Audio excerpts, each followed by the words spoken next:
did you first grow curious about the paranormal? Dare you dig deeper? You are listening to House of Asher.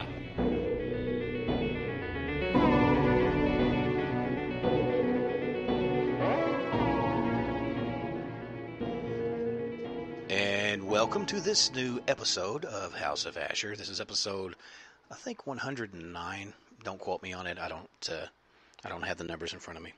Anyway, so what we're doing is every so often I like to have folks that are kind of that remind me of things from my childhood that I really loved.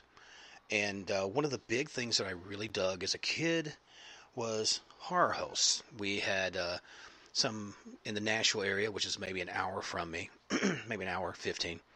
And of course, you know, you had the ones, you know, St. Louis, and then Cincinnati had Chilly Willy and all those kind of guys. Anyway, but today on this very show, I would say live, but I'm not sure, maybe more undead, Mr. Al Omega. Hello, sir. Hey there. Hi there. Hey there. Hi there. I'm, Hello there. I'm definitely alive. Mother wouldn't let me keep any dead things. Oh, yeah. What was the old movie? Yeah, children shouldn't play with dead things. Dead thing. Yes. You know, that's one of the first things I'm going to ask you. Is that when I was a little kid, I remember a couple things like, you know, we had a creature feature here with Sammy Terry. No. Well, Sammy Terry had been around, but it was actually Cecil Creep.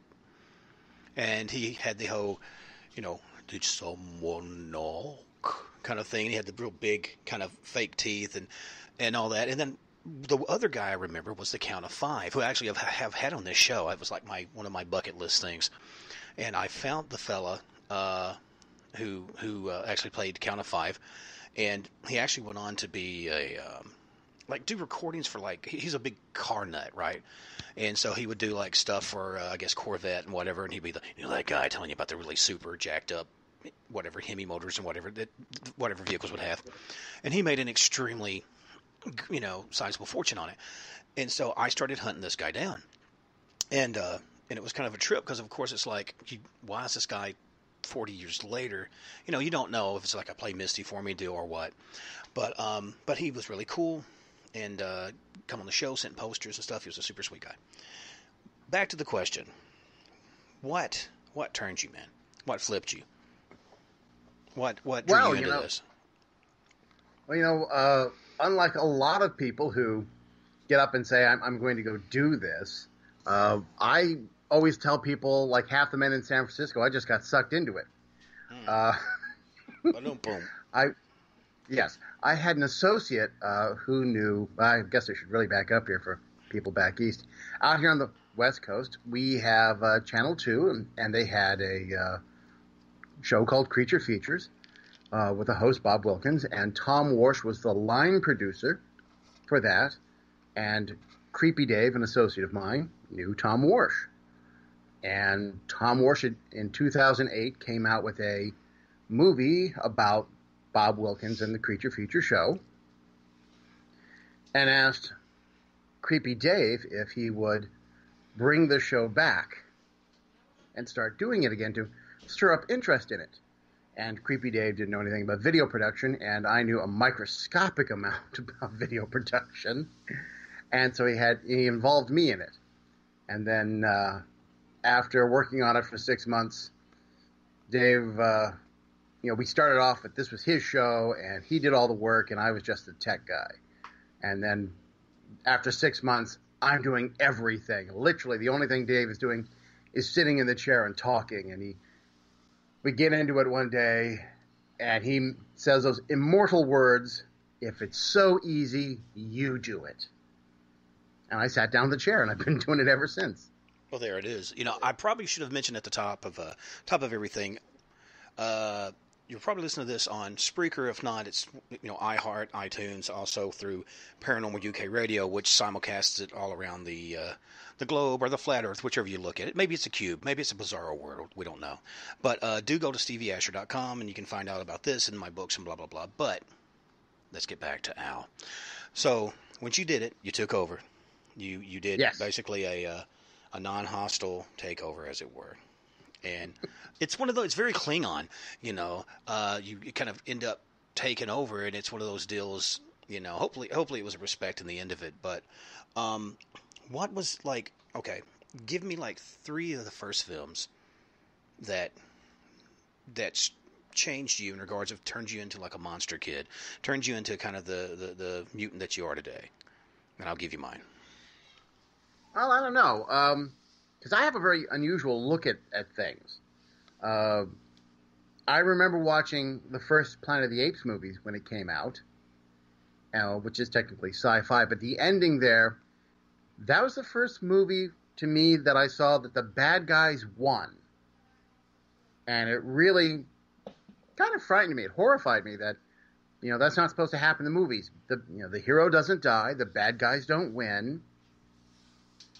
And that was unhappy.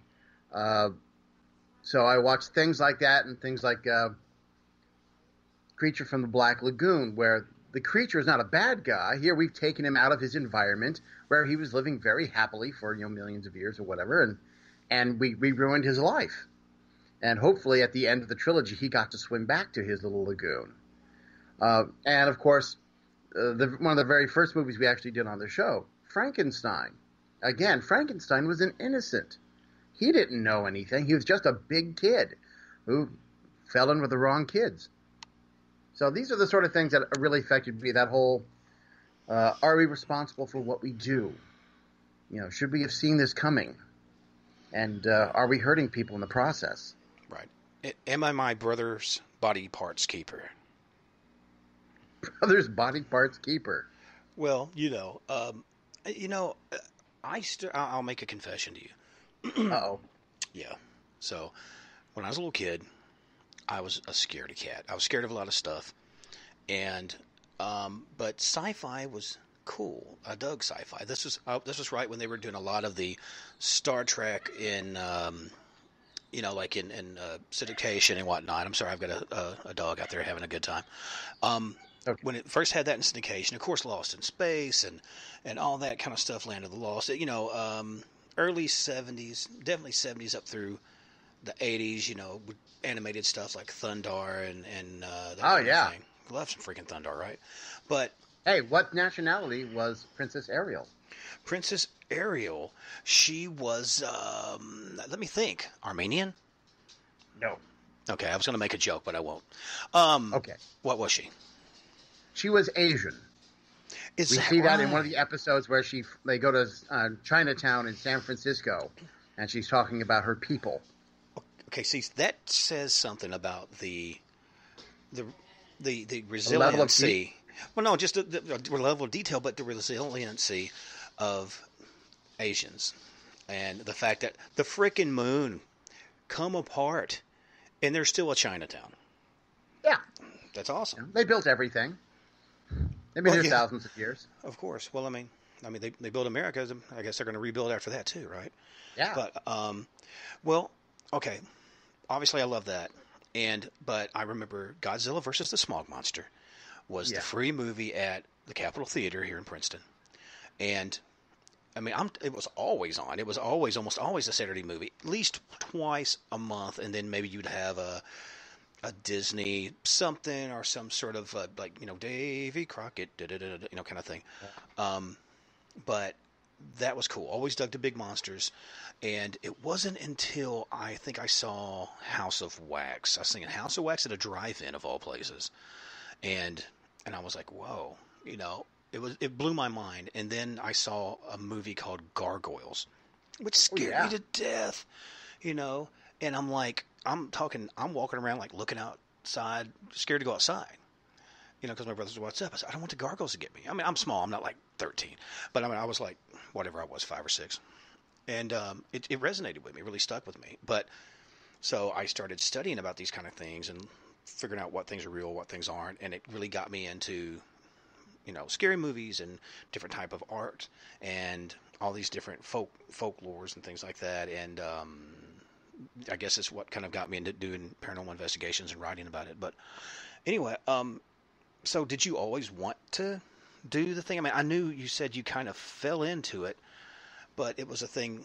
was it always there anyway? Were you the kid that was in the back room with the mirror and making the faces? And I would always do stuff with lighting to kind of give me that noir, a kind of creepy noir type look, and always playing with stuff like that. I don't know. I was going to end up somewhere and I assumed in some level of entertainment. But did you know then? No. I was always a ham, and we had a Renaissance fair out here where I would work and interact with the people and do silly bits, and a lot of silliness happened. It was hilarious. I was actually on I think it was a National Geographic, and actually only my hands were, because we were at this coin booth, the money changer of the fair, as it were, and they had scales and a bunch of coins, and for the credits, there were a pair of hands that were putting some coins on one side of the scale, and I was in the other pair of hands, and we were told we could do anything we wanted, so I started taking off some of his coins and putting my coins over there, and eventually there was a hand slap fight in front of the camera. And then he told us, we had to break for a second. Then I complained that no one chalked my feet, so I didn't know where my mark was, and I'd have to go wait my trailer now if they're going to be this irresponsible. Oh man. Yeah. So we were very, very silly.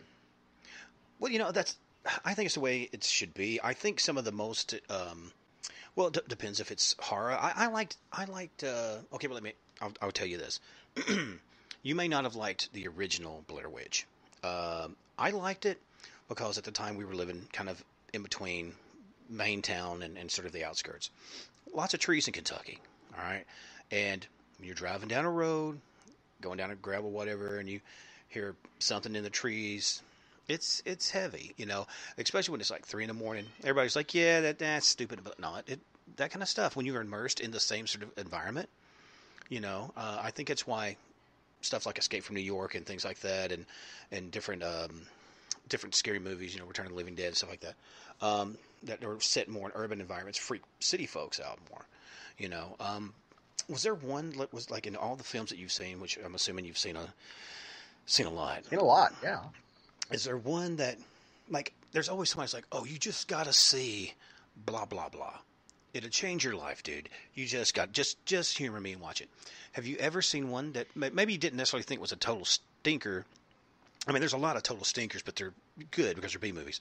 But ones that was just like, I couldn't finish it. Was there ever a movie like that you just went, I'm going to go die now? Well, as much as I love the genre, I'm not real big, and I'm going to get some mail about this, I know. The Jason and the slasher genre of movies, I don't really like that much. No, I'm with you. I don't like it. I mean, the one movie that really, really sits out was, I think it was I, Zombie. And it's the poster is the one zombie face, and he's got maggots crawling out of his right eye, I remember. And there's a scene where the lady is hiding in the house, and she's hiding in her closet. The zombie comes in, and the closet has louvered doors, and it reaches into the louvered doors, breaking them, and pulls her out. And there's a very sharp, long piece of wood poking towards her, and it's an extreme close-up as if her eye comes straight up onto it as he pulls her head out through the door. That was. I've never actually seen the full movie. Even now, I've never seen it all. Well, I'm trying to think. Was that one of the like Italian films, like Gates of Hell? Yes. Okay, yes. I started thinking it was the same. I thought it was the same director. Yeah, you got to be in that zone and down, because I know a lot of people's like, oh, I spit on your grave and all this and that, and just like remember like the old Faces of Death videos that they swore up and down were real, which I don't think they were real, but some yes, some no. Yeah, well, I mean, you just kind of got to be able to, if you can allow yourself to go there, it's fine. But some of it I felt it was just too much.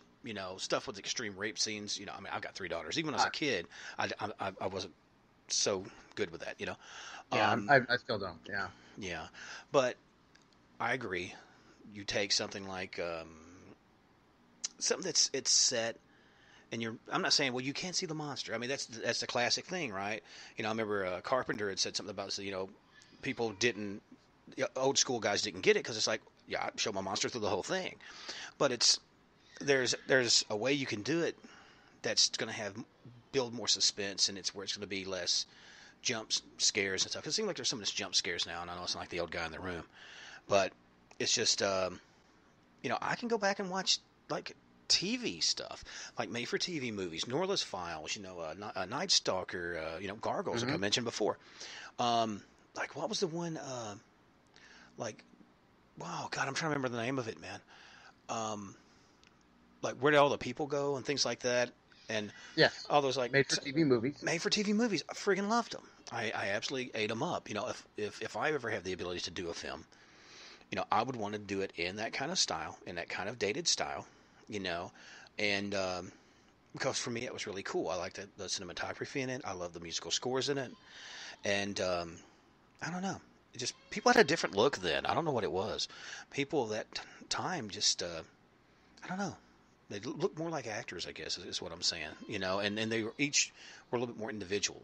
What I mean, that, and as opposed to like they're growing them in pods now or something. I don't know what they're doing, but well, when they were making the made-for-TV movies, as I often point out, because I like to show them on my show, what they were doing was they had people on contract, and cable was making inroads through the country, and cable was trying to fight back against the theaters who were saying you can't beat the theater experience. So they were making made-for-TV movies that could only be seen on TV, and they'd take all these actors that they had on contract, and they'd take some new people and some old people and a new scriptwriter and, maybe a director with a newbie first assistant director, and throw them into the back lot, and you'd make a movie. And that's what it was. And I think The Hills Have Eyes started out that way. Right. One of my favorites was Cold Winter's Death with Eli Wallach in it, Wow. which is really more of a suspense. Yeah. Well, and that's what's great about. I mean, it's. I've never been locked into genre, which I mean, obviously I love comedies and all this stuff too, but if it's a good, pithy, quality film, it's got legs, it's got good bones, it doesn't matter. I mean, if you look at a lot of stuff that is suspenseful, can be scary as all get out, and I think once there was that thing of going, we have to crank this out in this certain way, to hit this target audience. When it got formulated to the point of algorithms, don't get me wrong. I mean, I like schlock. I like castle films and things like that. House on Haunted Hill is one of my favorites. I actually mentioned it in my first book because the scene where the skeleton walks over and a woman falls into the vat and all that stuff. That stays with you. And the whole oh my God, the Tingler's loose in the theater. And it breaks that fourth wall. That was groundbreaking. And people look at it kind of now, maybe, and just kind of go, well. I was like, man, you just got to understand at the time that was heavy. People having to sign papers. If you have a heart attack, we are not responsible. You cannot blame Capitol Theaters or any of our subsidiaries. That was a great hook. Yeah, well, I'm sorry, go ahead. No, I was saying that's a great hook. Yeah. Well, look at, Night of the Living Dead. I always say that was a movie using chocolate sauce for blood. That was so terrifying as a child. You had to see that from underneath the chair. Right. And that's not really much of a movie if you look at it in the cold light of day, as it were. But that was terrifying back then. Well, okay, let me ask you. And I mean the original in black and white. Right. Well, you'd mentioned television, made-for-TV movies. Yes. Which, and again, there was a slew of them, right? Oh, yeah. All kinds of stuff. Now, for me, a lot of times those movies when I was a kid, I saw like Salem's Lot. I seen it. Yep. I saw all that before I ever read the books. I was a TV kid. That was my babysitter. And then I went, oh, this is from a book. That's cool. And then I started reading it, and I got more into books. But, like for me, like the original Salem's Lot, I knew they made a remake not too long ago, but that was freaking scary. The Shining was freaking scary, even though it's not exactly true to the book, but it's its own entity. Yes. What's a movie that you've seen that's maybe based on a book or based or whatever that's maybe you've thought, well, maybe it could have been closer to the book, but no, it shouldn't have stayed close to the book because it's become its own entity.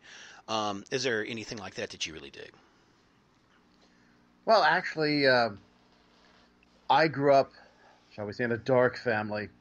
Of all the kids, I was the youngest, and I was actually a little sickly growing up.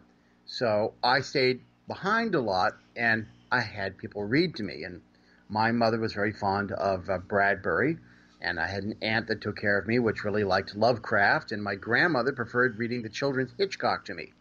I think I had the whole collection at one point. So I got a lot of this really weird stuff read to me at a very early age. And so when I saw Blair Witch, for instance, I could tell you what 2 Lovecraft stories that came from because I had read them. Right. But the first book I read that I found out later was a movie was Donovan's Brain. And that one actually, as I recall, stuck pretty close to the book. Well, that's a funny thing because everyone has an origin story. I was also a huge comic book kid, and you see that everyone has that. Like the guy said, they called me Mr. Glass. Everything came from something, be it a medical situation, some sort of isolation, some sort of shocking situation, some sort of whatever. I too was the youngest of the kids, and when I was little, my mom took care of me a lot, but she loved those detective magazines and all those, like Unsolved Mysteries and In Search Ofs and all the Bermuda Triangles and all that old stuff, and what I guess we call it pulp magazines, the ones you get like next to the Enquirer, and she got those too. But thank God for that, because if not that I'm incredibly interesting now, but I mean, I would have been a dud, man. I would have been just sitting around going to sporting events every weekend and not know anything about this other world of film and books and theater and all this stuff, and elder gods, and as you mentioned with Lovecraft.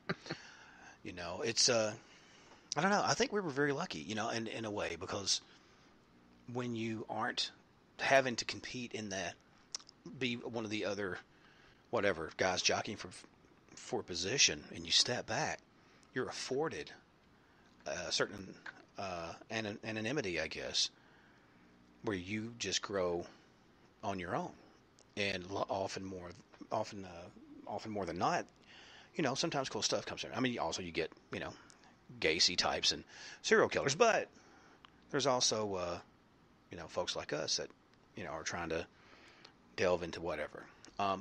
Now I know obviously you've read a lot of different type of books and things like that, which I have friends that are practitioners of all kinds of different magical divinations and whatnot, and give you crystals and this and that, and then I also have friends that are very religious, and it's like, well, don't get too deep in it, and so they'll give me like a rosary. It's beautiful, I mean, I'm not particularly religious, but how has kind of walking in the shadows, as a word, it doesn't sound like, that sounds deep, right?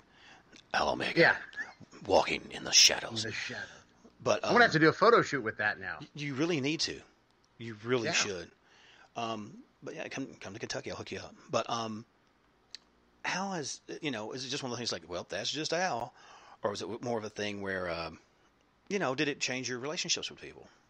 Being so hardcore. I don't know that I'd say I'm hardcore. I would say I'm weird, and I've always reveled in my weirdness. The sort of the odd bit of it is, I guess I'm sort of the Forrest Gump of horror, because people will come up and I'll have people start going on about witches and pagans and so forth. And that relative I told you about that liked to read Lovecraft to me is also a witch. That's awesome. Gosh, did she look like a witch. Oh. Long, bony nose with warts she could hang a hat on, and red hair. And she always had really interesting, cats and dogs with really interesting names, like Scheherazade. And she had a Pan, a satyr statue on top of the TV, which she swore it had to stay there to get proper reception. And she would tell me little things about paganism, not that I was studying it per se. I looked at it a bit. And so when I see something in a movie, everyone will be going, yeah, that's really cool. I'm going, yeah, but they got that sign upside down. You don't want to write it that way. And they all kind of look at me. Right. So, yeah, that's not the Mercury symbol at all. Yeah. Yeah. Well, and that's the thing too. I mean, people have a lot of preconceived notions, and I mean, years ago when we were really kind of jumping off in it, it didn't pay you to be a freak. It didn't pay you to be an oddball. You were walking around with a sign on you. But yeah, I don't think there's anything wrong with that, though. I mean, it's weird because, don't get me wrong, people are still going to pick you out, and they're going to, I mean, we're more divided, especially in the U.S., I won't get too political with it, but you know how it is, man. You can't say a comment for or against anybody, because if you're not 100% with this party or that party or whatever, you are ostracized. And that's really scary. I wonder how that's going to affect movie making, because, I knew, like, Night of the Living Dead and all that stuff, was really a political comment, by Romero and stuff. And so it's like, I wonder what the next generation of filmmakers are going to really do with this. Hopefully they'll stop making frickin' reboots of everything and just come out with some really... I'm sorry, they're going to keep doing that. Because today, a lot of our filmmakers are snowflakes. I hate to say it. I look at what I know has happened in the industry, because I do work in film, and for instance, Sandra Lockey, we saw a bunch of movies of her in the 80s, and then suddenly she disappeared. It's because she broke up with Clint Eastwood, and he bought out her contract and said, we're never using her again. We'll pay her, but we're never going to use it. Damn, that's cool. That's why you never saw Sandra Lockey again. So don't piss him off. And in the same way, I've seen... Go ahead. No, I guess not. No. Well, and I've seen so much in my own self where people will go, oh no, that guy looked at me funny once, so I'm never going to let him work anywhere around me. And it's really, really sad. Well, I mean, you've got things with egos and things like that, and it's funny, slightly different thing, but it makes me think of like. Well, okay, right. Obviously, most people are aware that Rutger Hauer had passed away, and so I was watching Blade Runner, and so then you had Sean on there. She's doing her thing, and now she's kind of getting back to it, but it seemed like for a while she really fell off the map, man, and I never knew if that was a orchestrated thing, or if she was maybe having some problems and taking time to work on her own stuff. And it's bad, because when you see people who are wanting to be, well, I say this, with like air quotes, people want to be artists, and everybody wants their stuff appreciated. I want my books appreciated in my little show and whatnot, but it seems like people really, especially when the movie mill is running wide open, you get chewed up and spit out. And, more often than not, like you said, there's usually one film. I mean, it's what I kind of call the showgirls effect. There's something. You took some job, some this, some that, and it just totally smoked your career. And I don't know. It's that scary in itself. They should just make a movie on that. Well, you could. I mean, they did make Showgirls, and boy, did that stink on ice. I didn't think you had a movie that had a naked girl in almost every scene would still be terrible, but they managed it. Yeah, but but they were talking. But yeah, people will disappear for a period of times, and a lot of times they planned on, I'm going to Broadway and I'm going to be on the show for a while, and so as a movie fan, maybe you don't hear about them. I had an uncle that was a producer off Broadway there, and they hopefully go and they work and hone their art and become better at what they're doing. And then they come back. But tides and things change. I mean, just look at Star Trek, the original episode, The Cage, and Christopher Pike. They wanted him to come back and be the captain, but they took so long getting to him that he'd already agreed to do something else that you've never heard of and no one ever saw. Right. And that's what people... We got Shatner instead. Right. And what the thing is that people don't get as well, and we will get back to Star Trek, because I got some questions for you. That is the thing that, you might have, boom, hey, they got 20 new series coming out. It's not really a word, but I'm using it. And it's like, okay, well, let's look at the 640 that's on the floor that they just walked over. That may very well have been is well produced and written and whatever, but maybe the social climate it didn't fit, or maybe it was whatever, triggery for somebody, or just not the right time, and I don't know. That sucks, man. Let me ask you. Yeah, there was I'm going to say there was a steampunk cartoon that came out. I think they made 2 episodes of it, and the intro involves a chase scene between dirigibles in New York that fly between the Twin Towers. And it came out right after 9/11, and that was it. Well, it was gone. No one ever saw it. I don't get it. I mean, they were there. It's just like to go, no, we can't ever look at that again. It's history. You can't change history, and I could get into a whole conversation about, trying to erase history. And I'm not saying there's a lot of horrible stuff that happened in history, but yes, it is history. It should be. I'm not one of these go chisel the nose off the pharaoh and all that stuff. I think that's vandalism and horrible.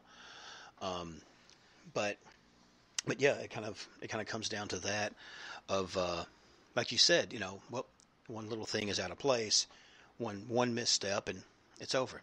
Worst game of Minecraft ever. So, yeah. Well, let me ask you this: you were talking about Star Trek. I liked Enterprise. I really liked Enterprise. I think it went wonky, a couple seasons down, but I dug the fact that everyone was not in the super shimmery clothes, and they were still having stuff going wrong, and crap was breaking all the time, and they were having conflicts with people. I think it could have went a lot further if they had maybe poured more love into it. But I think after a while they kind of cut the cord and just let it wither. What's a particular series other than the original series of Star Trek is your favorite? I don't say my favorite. I pretty much like them all. I haven't got to see Discovery yet, but I like Voyager very much. I'm a big prop collector, but bet you didn't know that. So I actually have some of the original props from Next Generation and Voyager. That's cool. Yes, it is. Well, I will tell you this: of seeing some of the new series that you were talking about. It's the Kelvin timeline is different, obviously, but it's darker. It's the stuff that made like Next Generation isn't there. It's very, I won't say nihilistic, but it's just a very dark universe, and the ways like some of the captains operate, it's more like that seemed like it's more of a Klingon ship than it would be a Federation ship. So they're going to have to figure that out, and I think some people have said that they've lost that due to that fact, and man, you know how it is right now. You can't put anything out with an agenda tacked onto it. It just is what it is, and so I don't know. I hope they get it right because I dig it. Have you seen much of the fan-based Star Trek stuff, like Renegades and stuff like that? I don't know if you've ever even know what I'm talking about. Actually, I do know what you're talking about, and I got to interview Vic Mignogna, who does Captain Kirk on one of them. Yeah, I'm trying to get him on the show. When I dealt with him, we were at a convention. I was the MC, and I found him to be a wonderful person. It was a little hard waiting through the girls waiting to talk to him because I imagine he does apparently some anime voices of very sexy or people that girls have crushes on. I don't know about that because girls don't have crushes on me. Right. And so yes, every one of them wanted him to come up and say something in their ear as that character. Right. So they were crawling all over. Well, see, I was watching the thing he does, which is great. Now I'm sorry. I will go on to about Star Trek forever. I'm sorry, but the cinematography, the lighting, the mood, the music, even some of the actors. They had some of the original, like one of the guys that played Adam. In one of the early episodes, was there, and so I was like, oh yeah, girls, you got to watch this. My girls are okay with sci-fi, but they're not a nerd with it. I mean, they're band nerds, they're anime nerds, K-pop nerds, but their sci-fi touches like Blue Alchemist or whatever. Anyway, and I said, check this guy out. I said, I know that voice. Like, Okay. He said, oh my God, that's whatever character you were talking about. And I said, okay. I said, so it was funny because then they kind of turned me on to a little bit of that, and I turned them on to that. So it was one of those generation gap closing. Mr. Vic kind of pulled us together, and that's what I told him. I said, you kind of made where we had a bridge to talk back and forth, and that was kind of cool. Instead of going, will you send me a signed picture? I have a lock of your hair. So, yeah, when I was talking to him about his show there, that was one thing I had to tell everyone. I'd gone and done the point of looking it up, and for me, the sets are perfect. We actually talked a bit, him and I, on stage about, one of the things they did was they had certain things that they knew exactly, specifically how long that piece of whatever it was, and using that and some calculus or trig, they were able to figure out all the other sizes and angles of things for all the stuff that they did not have blueprints for. They even went down and tried to find the same gels they were using for the lighting and so forth. They did a lot of work to make that look good. And as I told people then, I defy anyone to look at a screenshot from his show and the original show and tell which one's which. Right. Well, I mean, it's like they're perfect. They broke it down like the Zapruder film, like the JFK film. Okay, well, we know we have X amount of this side, and it goes in this sort of triangulation, and blah, blah, blah. And then, if you're a fan, you're like, oh, my God. So for me, that's really cool. And I hope as more we get into, obviously, because we're both kind of sci-fi and horror nerds, that more things like that come. I've had people go, because I'm on like a Kolchak page, the Night Stalker page, and they're throwing different people out. Gary Busey is a new Night Stalker. I'm like, no, next. And they're throwing this one and they're throwing that one. Closest one look-wise and kind of bumbly-wise, it was the guy from Breaking Bad. I could maybe see that, because he's got that kind of weathered face and that kind of, I just kind of Irish nose. I'm just going to say it. He's got an Irishy nose. So, but, it's going to be hard to replace the original actor. So, I don't know, man. But, I don't know. So, where do you see it going? Where do you see genres going? Well, as I said, I haven't seen Discovery yet, but I'm really hoping, I wish they'd stay away from the reboots. I loathe a reboot or a remake unless it brings something new and specific. Right. Discovery, for the fact that it's, some people like it and some people really, really don't and so forth. But at least it was different. At least it got up and said, I'm going to stand over here and I'm going to be what I want to be. I'm not going to try to look exactly like anything else. Right. And I give it kudos for that. Someday I hope to get to watch it and see if I really like it. But if you're gonna keep going with it, I mean, let's do a spin-off where we see, Captain Crusher.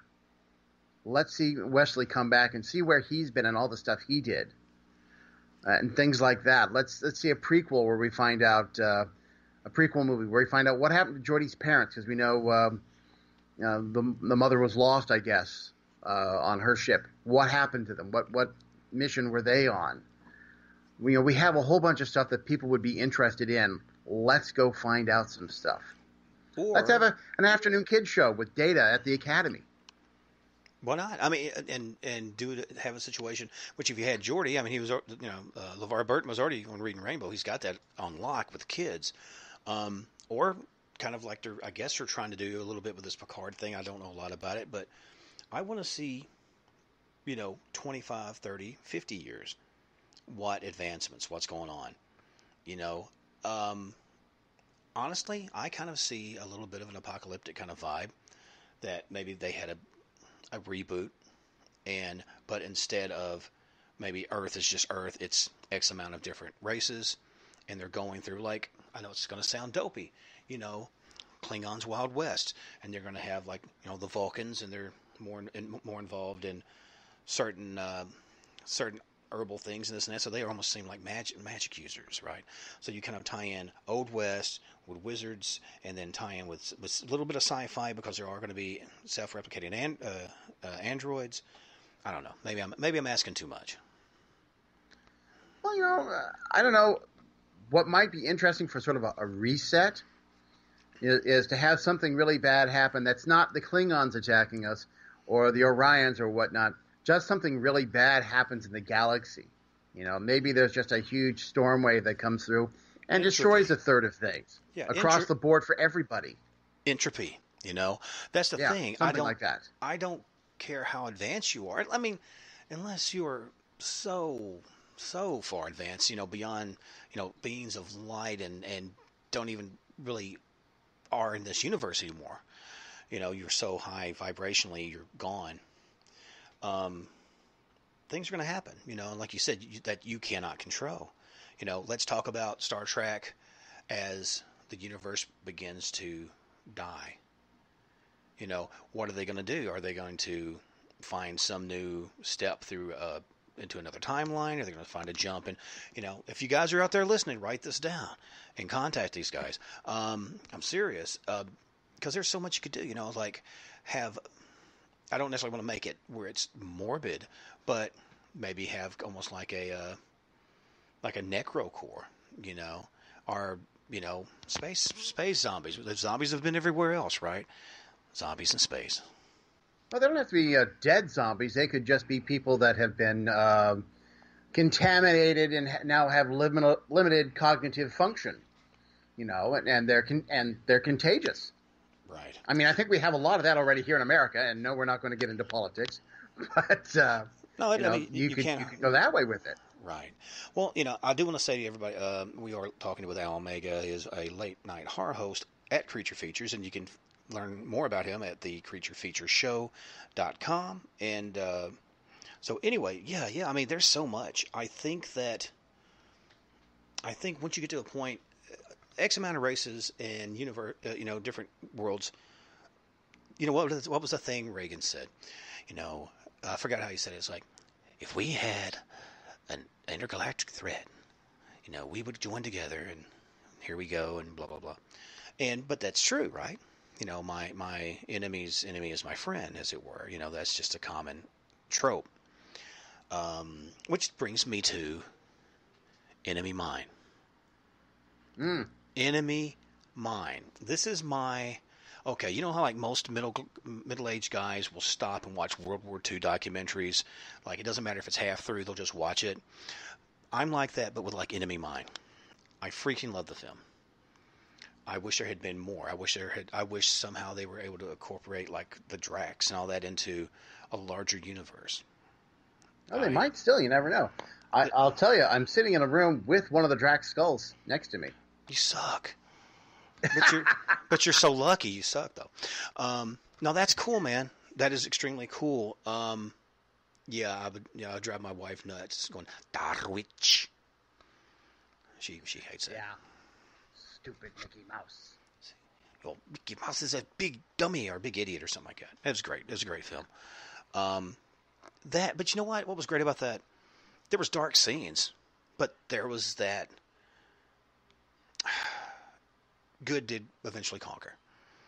I mean, it took a lot of twists and turns, but it did because they didn't quit. It's not like, oh, well, of course the hero's going to win. You go back to kind of the Grecian type thing of all these unbelievable odds, and you kind of get up to almost being a hero or your hero, then your legs are knocked out from you, and then you rise again and sacrifice yourself for the betterment of whatever. I mean, Star Trek, Star Wars, all that. The story of Enemy Mine is actually not that dissimilar to something that happened during the early colonization of the United States. When the Spanish were still coming over and making all these missions, in the very early days of that, there was some conquistadors that came over, and their group pissed off some of the locals, which chased them down into Florida, and to escape, they killed their horses and made boats out of their skin, floated across over towards the Gulf of Mexico, and when they made landfall, bad things happened. So all that's left is the leader, and he's pretty beaten up by this point, and some local native tribe takes him in and takes care of him, and because he's learned a bit of the local language and he's educated, he knows some medicine, he becomes the wise man for the tribe. And they find out that there is a mission, like 2 weeks' journey away, and they want him to be able to go back to his people. So they get together a bunch of people to take him there. And when they get him there, the Spaniards go, okay, look, more Indians. They're slaves now. All of you into the pen. And he stood up and go, no, I'm a Spanish noble. These guys, never seen them before. You go throw them in. Completely threw his own friends under the bus. And that happened, not unlike what happened with Enemy Mine, where we find out that, hey, the humans are here. Oh, yeah, they're slavers and kill people, and they're probably kill me, too, because I'm not supposed to know about them. So, right, doesn't go well. Yeah, Manifest Destiny is not just a human construct, I guess. You know, and everybody wants that green or gold or platinum or whatever the thing Gold is is right good. now. Yeah. Gold is swell. Let me ask you this, as we're kind of getting into the last 10 minutes of it. Wow. Yeah, it's really quick, right? Yeah. So that's the problem when I'm shooting on my set. You know, my assistant, and I were old sci-fi geeks, and we'll just start talking about some. You know, did he say the or the in episode 27? But that's what it's about. See, that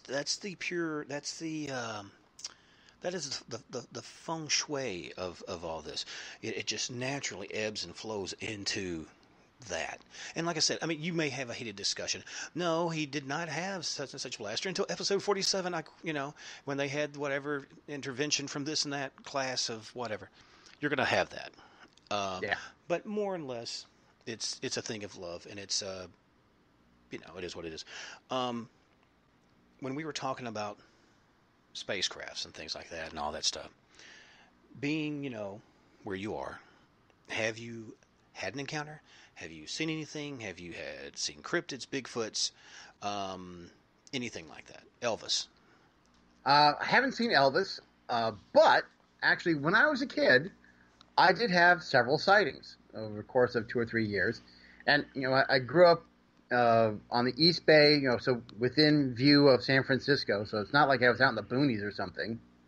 But we lived at the very top of the hill. And I remember going down to the park, and I'm 10 or 12. And we have serious, serious fog up there. And we have some very patchy fog, and something is moving through the clouds, some sort of aircraft. And I can't see all of it at any one point. I can only see parts of it. And so I'm putting it together in my mind as a mosaic. And everyone talks about, Area 51 crash. And I would point out that, no, what I saw looked more like the Phantom Cruiser from Space Ghost. It had a front end that appeared to be panes of glass, like a World War II bomber sort of thing. And that it had wings that swept up at the ends. And not really much of a tail to it. And no markings and so forth. And then not until I was well into my adult years, there's a model kit of that exact craft. Chester's has put out a model kit, and that's the Area 51 ship they talk about now instead of just a flying saucer. Yeah. And that's what I saw as a kid. Well, see, that's a trip because I've followed, like, Bob Lazar and his story since, obviously, doing radio stuff. I really got turned on to, like, the paranormal stuff through guys like Art Bell. And when he did his show and stuff, back when I was actually a prison guard years and years ago, and so I'd be in a wall stand and I'd turn the radio on and be talking about freaking vampires or EVPs and fog. Everything's cornfields around the penitentiaries there, and so you could see that fog rolling across the top of that, and you look down and all you see is your wall stand going down into this fog, and it just rolls across, man, and it's just like I am totally alone up here, and but it was. Again, it was great, and it wasn't even so much what was going on; it was what you thought could be going on. Oh yeah, I always scared myself more than anybody could ever scare me. But and that could have been a thing. They may have done kind of a retrofit, or what do you call it, re-engineered something, tried it around. Who knows? I don't know. Maybe I just wasn't the only person that saw it. Oh, I'm sure of it. And I have to say, it might have been a real aircraft that I simply mistook, but. Obviously other people have mistaken it because here's this model kit of it. Right, yeah, it made a big enough a dent. Now, did you do any of the, like the Frankenstein, kind of like stepping off the stone, moving forward, or the Dracula one? I could have sworn there was one. It may not have been Tester, but you could do a thing where Dracula, he would rise up in his coffin, like that. I did the original Dracula one they had, and they made a bunch of Disney ones that had motion to them. And they actually, some of the advanced ones had two motions. You'd press this part, and the skeleton would pop up, and you push this part, and then the other guy would fall down or something like that. And I still have one of those unput together still somewhere. And I think what it is someone's at a grave, and there's a gargoyle face on the grave, and you push the hidden button, and the face pops off, and there's a smiley face underneath it. Oh. The rather silly one. But that's okay. I am a huge model person, I'll warn you. I have 2 shelves that are 4 by 8 feet by 8 feet tall of model kits. That's ridiculous. And that's not even all of them. I have in my little studio. I'm actually at home at the moment because it's just, as you can hear the dogs and stuff. I was just like, it's too dang hot for a penguin to be walking around, so I'm here at the house. But in my little studio, I've got like not movie quality Wolfman masks and Kojak the Night Stalker on the wall, and obviously my the Count of Five signed picture and my Salem's Lot stuff, and I've got all kinds of different skeleton heads and this and that, and I've got the Trilogy of Terror thing with Karen Black and the little creepy fetish Local demon. Girl. Yeah. She always thought she was really cool. It was. She liked her breasts when she was fat. She always said. Well, and didn't we all? Yes. Let's be real. But and that's one of those crazy things, about like especially which I don't think that was a Hammer film, but that kind of thing. All the Hammer films, the femme fatales and stuff, and that. Carol Monroe, man. Oh yeah. Oh, come man, dude. Vampire lovers. Yeah. I mean, that's what I'm saying. It hits you on a lot of levels, and when you're like, it's like, I'm 10. I don't know what there is about this film, man, but I dig it. You're just it's hitting you subconsciously on all kinds of stuff. But I mean, it wasn't straight up pornographic or nothing, but it wasn't a Russ Myers film or nothing. But yeah. Now, Russ Myers always said he never did porn. That is true. That is true. But what I mean, even to the extreme point, or to saying that's a outright. I mean, I guess there was some titillation going on, but it was never. Oh yeah. Just what I'm saying. You're not going to come in. Yeah. You're trying to hit them with a steak, and they're sitting there rubbing the steak. Come on, man. It's not like that. But it was one of those things that all of that shaped who you are. I know it shaped who I am. And even like you said, the model kits. Again, take the scene from Salem's Lot when the dad comes in and talks to the boy. Said, "When are you going to be over all this?" He said, "I don't know. Soon, I guess." And he says, "What do you like?" I said, "No, I just do." I mean, it's visceral, but in a positive way. I think horror and even sci-fi that verges on the edge of suspense and all that, it's cathartic for us. We need it. It is. It is extremely cathartic. And as I often tell people, you ask any kid, do monsters exist? And they'll tell you yes. Movies show us how to beat the monsters. And that's one of the things I like about, say, classic science fiction is that, and this extends to a lot of the horror, you're trying to figure out what's the monster? Where did it come from? What does it want? How do we get it to go away? And you're analyzing this instead of so many movies that, it's here and it's just killing everybody. Right. No I need more. Well, I'll say this in the last few minutes. Like Cronenberg films, and the change within, the thing inside you scared people. Because, like I said, for adults, it's like, are Dracula's, are vampires real, Strigoi, whatever? No. But they know that depression's real. They know addiction is real. They know losing control is real. And that's like, 50-somethings monsters in the closet. Man, if I lose this job, I'm going to lose this house. And, me and my wife are already fighting over bills. That's, for me, which thank God, I don't have any issues like that going on, but it's a thing of when things suck, I can always go back to Drac. I can always go back to the Wolfman, which was always my favorite. And lose myself a little while in that. And get, relive those scares, especially like the early films, black and white and all that.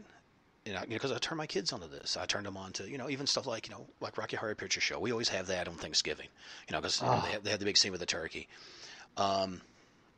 So why not? That's what I'm saying. I said, look, be a freak, enjoy that, as long as you're able to support yourself.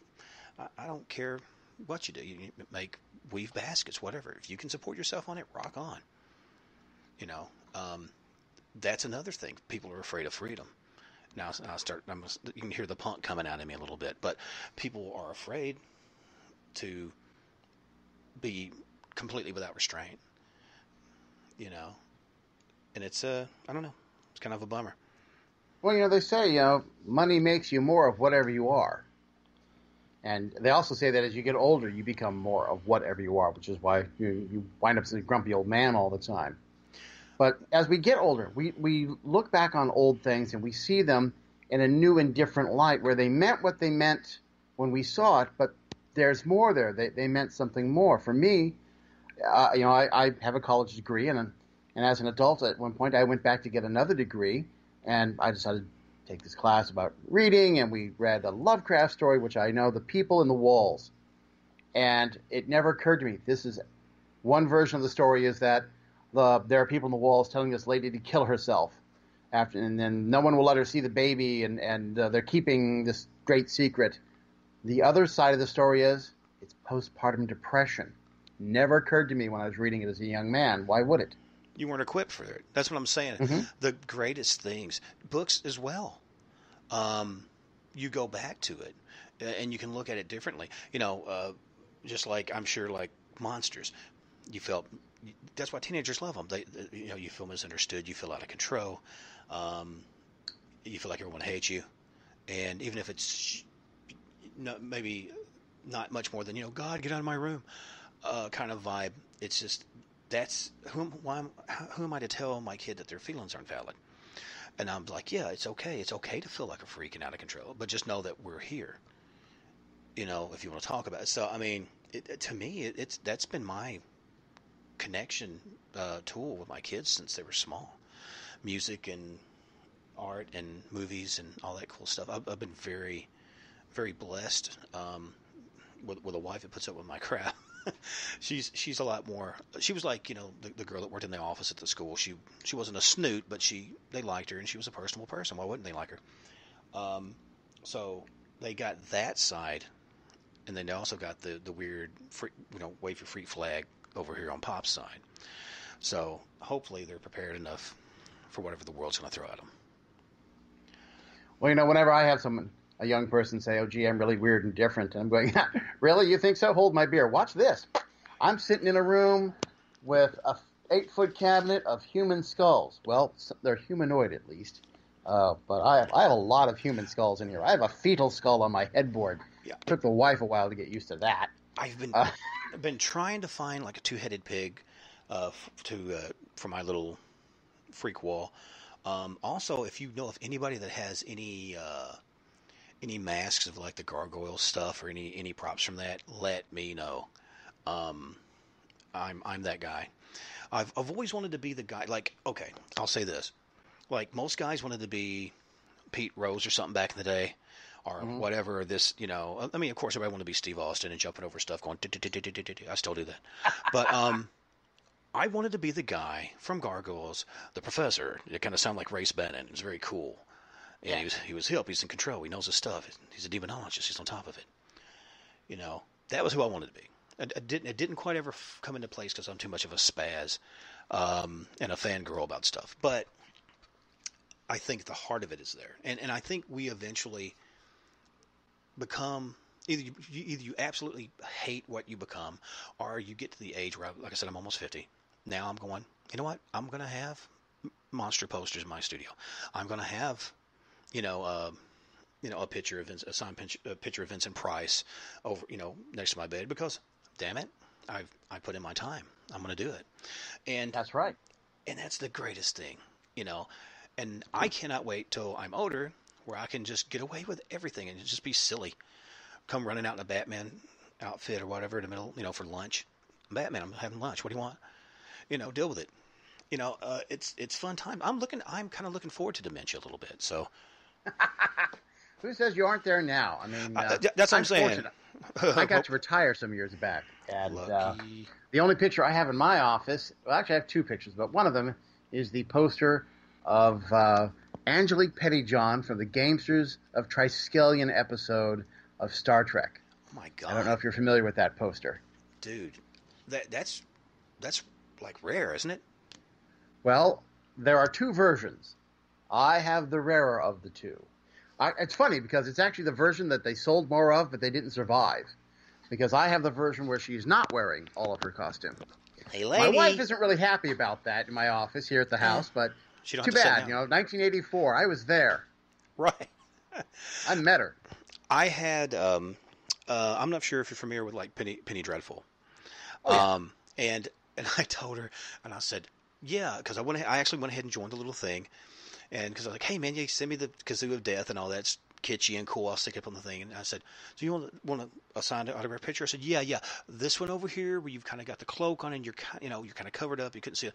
That ain't the one. Man, boom, the big witch hat and the zooms were just bumping. And I'm like, oh, wonderful. Well, that's got to go up behind some of them in my office. Thanks. But it's one of those things, you know, she is true to herself and true to her character. But you know what?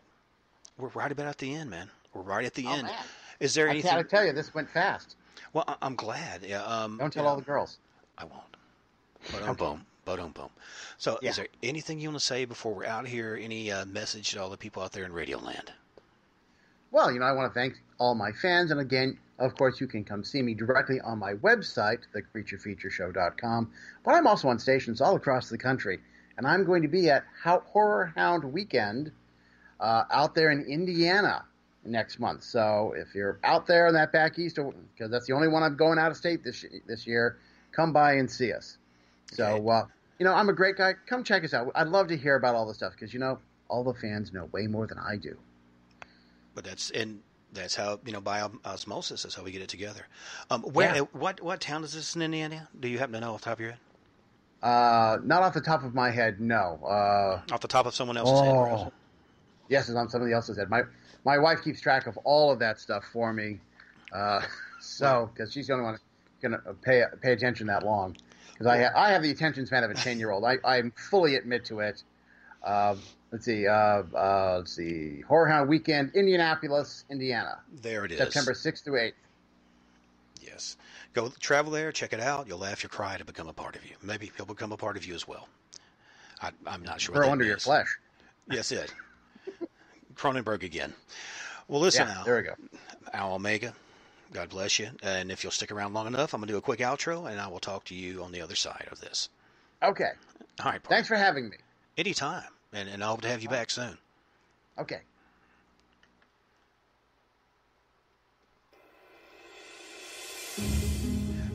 There it is, folks. Al Omega, the man, the myth, the legend.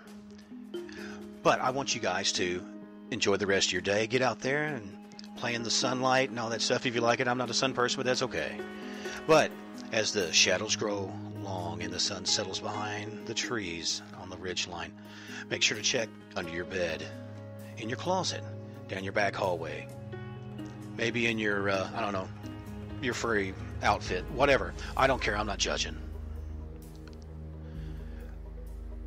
Look out for things. But it's okay. Because sometimes in fear there is knowledge, and we are all here to learn from each other and teach each other. So, until next time, everybody, stay scared.